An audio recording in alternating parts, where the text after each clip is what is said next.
Hello, coming to you from the eternally fun city of board gaming, Omaha, Nebraska. Welcome to the Out of the Dust podcast. I'm your host, always up for something, Bryce. Tied in with the popular recurring Out of the Dust geek list on Board Game Geek, the Out of the Dust podcast is a weekly podcast that is focused on re-exploring games we play that we hadn't previously played in a year or more. Why did the game get dusty? Why did you decide to dust it off? How does the game compare to how you remembered it? Are you likely to play it more often in the future? These are the questions that we're interested in examining on Out of the Dust. This week on the podcast, episode 50. On the Out of the Dust segment, I'll bring Century Spice Road out of the dust, and a contributor will dust off both 5 tribes and Shadows of Brimstone, City of the Ancients. On the reaction segment, I discuss Steph Hodge's annual photo guide to GenCon. On the What I've Been Playing segment, I review Time Chase. On the Obscure Bryce game segment, I review Hacienda. And we wrap up the episode by seeing where Samurai Spirit is now. I had a chance to bring Century Spice Road out of the dust recently. I last played it 1 year, 1 month, and 28 days ago when Eastern Wonders came out, and I felt like playing Spice Road again in addition to the new title. Perhaps uncoincidentally, the Out of the Dust play this time was because of the release of the new Century title, A New World. I scheduled a special demo event I called the Complete Century Experience, where the participants and I played through all 7 Century base and combination games. Of course, Spice Road kicked off the event. I think Spice Road remains a fine engine builder, but I still defy those who say it's a splendor killer. I'm glad I have the player mat and upgraded metal coin components for the game because I think they add to the experience. After playing all the Century games, Spice Road settles into the middle of the pack for me. I like Eastern Wonders more, but think A New World is just barely the weakest. But the Spice Road plus New World combination is my favorite combination. The personal trade route mechanic that combination adds is really good. I like that mechanic so much, I think I'm going to add it to the Spice Road plus Eastern Wonders plus New World combination game, even though the rules don't call for it. But with all of the Century base game and combination possibilities available now, I wouldn't be surprised if Spice Road got dusty again. It might take another complete Century marathon experience to bring it back to the table all by itself, though I would still like to give the fan-created solo mode a try sometime if I don't have anything else going on. Let's see what a contributor brought out of the dust. Fridia Pseudo, username Fridia, brought a couple of fun games out of the dust. First up was 5 Tribes, the popular Days of Wonder and Bruno Cathala 2014 release. Fridia last played it 3 years, 6 months, and 19 days ago and currently rates it a 9 out of 10. He played it this time with the Artisans of Nakala expansion, and writes, "This game just suffers from too many games on the shelf syndrome. It's a game we both thoroughly enjoy, but it didn't get off the shelf in more than 3 years. The last time we played it was after getting the expansion for it. We concluded then that we wouldn't ever take the expansion out again, and I still think that's valid. The bigger board and the Artisans are great fun, although it's now technically 6 tribes." Fridia also brought Shadows of Brimstone, City of the Ancients, Flying Frog Productions' Epic 2014 release out of the dust. He last played it 2 years, 2 months, and 14 days ago and currently rates it a 8 out of 10. Fridia writes, "I was busy pinning my Outlaw pledge, and still am, but I can see the finish line now, so I was holding back playing this game. I currently started a short solo campaign to get the rules of all the expansion stuff down, and also I have come to think recently that this game might work best as a solo experience for me. It is crazy lucky, and there's quite a bit of fiddliness involved in the bookkeeping. There's really not a lot there mechanically that my normal gaming partner and groups could crunch numbers on. It's probably the most Ameritrashy game I own, and it just doesn't fit well to our usual tastes. It is fun as a solo tell-your-adventuring tale type of game, though. We'll see. I'll certainly try to get it back to the table multiplayer.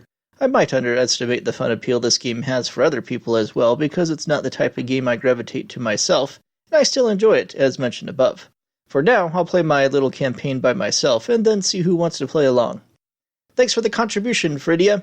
City of the Ancients is one that has been languishing on my shelf of opportunity longer than most. I got a great deal on an already assembled copy several years ago, but still haven't gotten it to the table. Maybe solo is the way it will have to happen.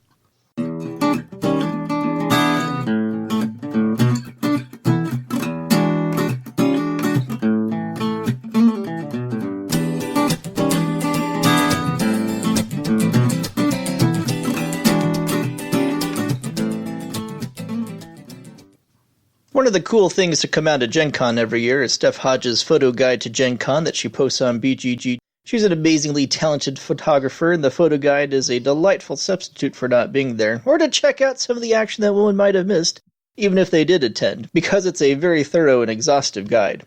On the reaction segment this week, I'm going to hit some of the highlights of the photo guide that jumped out at me. First, there's a pic of my favorite designer, Stefan Feld, at the BGG booth with Steph. I've seen a lot of photo logs at GenCon from a whole lot of people, and Steph seems to be in every single one of them. That guy must have been getting around and was always up for a photo op, which is very cool. One of my prized gaming possessions is a Feld-signed copy of Oracle Adelphi that my friend Warren brought me back from Essen the year it released. There's a few games I hadn't heard anything about or weren't on my radar that go on my want-to-try list after seeing them displayed in the photo guide.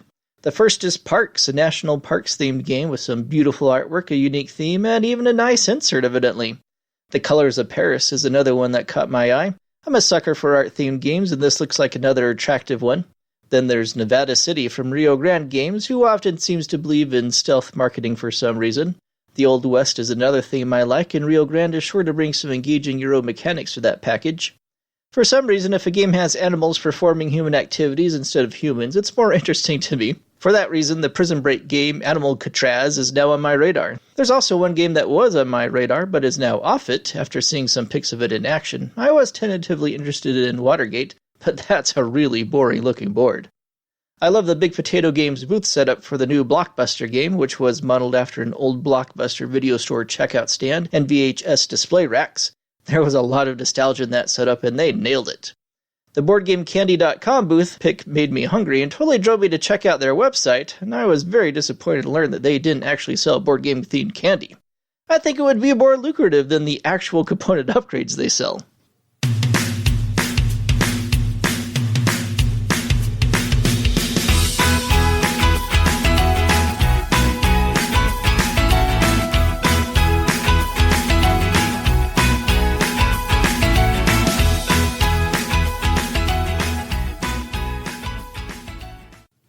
This week on the What I've Been Playing segment, I'm going to tell you about Time Chase, the new time travel-themed trick-taking game from Renegade Games and rookie designer Jonathan Woodard. This is another game my friend Warren brought back from GenCon and showed our group. It has the distinction of being one of the most unique trick-taking games I've ever come across. Here's how it works. The deck is traditional playing card size with 4 suits and 13 ranks and operates on traditional trick-taking rules like having to follow suit if you can and having one suit as trump. But where this game gets different is that each trick takes place at a numbered location. Games can either proceed in numerical order down the line of locations or use a random numbering order. The winner of a trick places a control marker at that location and leaves the winning card at the location. At the end of each trick, players earn income in crystals depending on how many control markers they have in play, with more markers in play equaling less income. At the beginning of each trick, players bid a certain number of crystals to determine which location they are competing at this round. So if I bid no crystals, I am competing in the present time current trick location. If I bid 1 crystal, I'm competing in the past round's trick location. If I bid enough crystals, I can change the trump suit at the beginning of the location timeline. In a random numerical order location game, players can also dictate the direction their crystals are being bid in to compete on past or future trick locations depending on where the present time number is. So if a player is competing in a past or future trick location, they need to play a higher value card than is present at that location, or a higher value trump card. The winner of the game is the player who controls 3 trick locations at the end of a round first, with ties going to the player who controls the earliest past trick location. This is a genius twist on a familiar genre of game. Trick-taking games already offer a host of engaging decisions related to the timing of which cards to play when, but Time Chase adds the additional element of players deciding which cards to play when and where. Like other trick-taking games, there is a danger of an inexperienced player throwing off the game with poor decision-making. So this is one I would definitely recommend players of a similar experience and skill set playing against each other in. And this is also the sort of game that might take a few hands to get the hang of because of the unique spatial element to the game. But these are not unique criticisms to a game in this genre, and the reward is worth this little bit of investment. This is a brisk, satisfying game that offers a fresh take on familiar mechanics. It goes on my wishlist after learning it.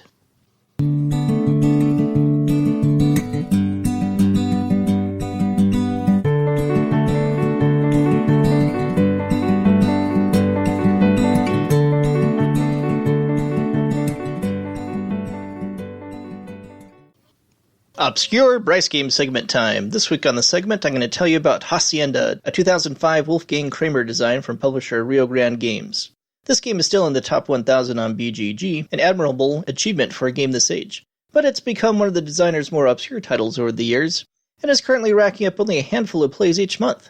When I was first getting into board games, it was one of the games I added to my wishlist just from scrolling the top-ranked games and adding anything that looked even remotely interesting. It wasn't difficult to acquire a copy for my collection from a math trade, and it's appeared on my table from time to time since I acquired it years ago. But I play it on Yucata often enough to avoid it getting very dusty. Here's how it works. Like many Wolfgang Kramer designs, the game is pretty abstract, but players are South American ranchers competing for space through an interesting mixture of area control, hand management, and economic mechanics. On a player's turn, they can do 3 actions. They can draw an animal or terrain card from a display or deck, play a terrain card to place one of their color hexes on that type of terrain anywhere on the board, play an animal card to place that kind of animal next to one of their pieces already on the board, or purchase a water tile or Hacienda piece. Players are trying to extend a chain of the same kind of animal out to the various markets printed on the board.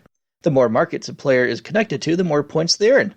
Players also earn points for each of the terrain areas they control, but only if the terrain areas are of a certain size. Players also earn points for being adjacent to water areas and for building haciendas on their large connected areas. Scoring occurs twice a game when the animal deck is depleted, and this creates an interesting dynamic as players rush to establish point-scoring areas early in the game and then build up larger ones toward the end. I enjoyed this game quite a bit. There is so much wonderful tension to this game.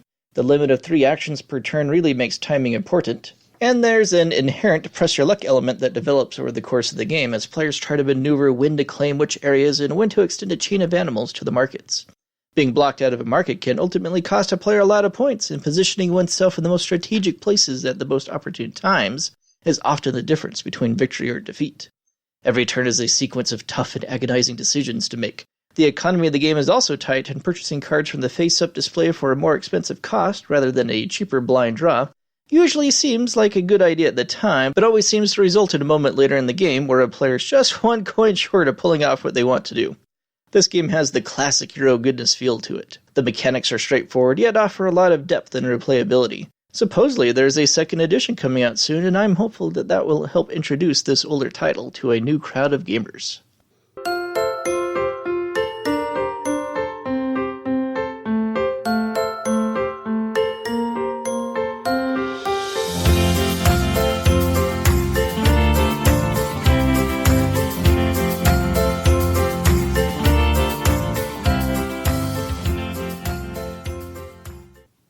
This week on the Where Is the Game Now segment, I'm going to take a look at a GenCon release from 5 years ago, Samurai Spirit, a cooperative card game from designer Antoine Bauza of Seven Wonders and Tokaido fame, and publisher Funforge.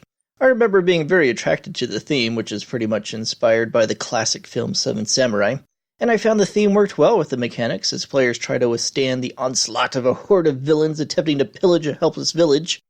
I like this style of cooperative tower defense game because the mechanics tend to make the game a genuinely challenging experience, and an addicting one as a result.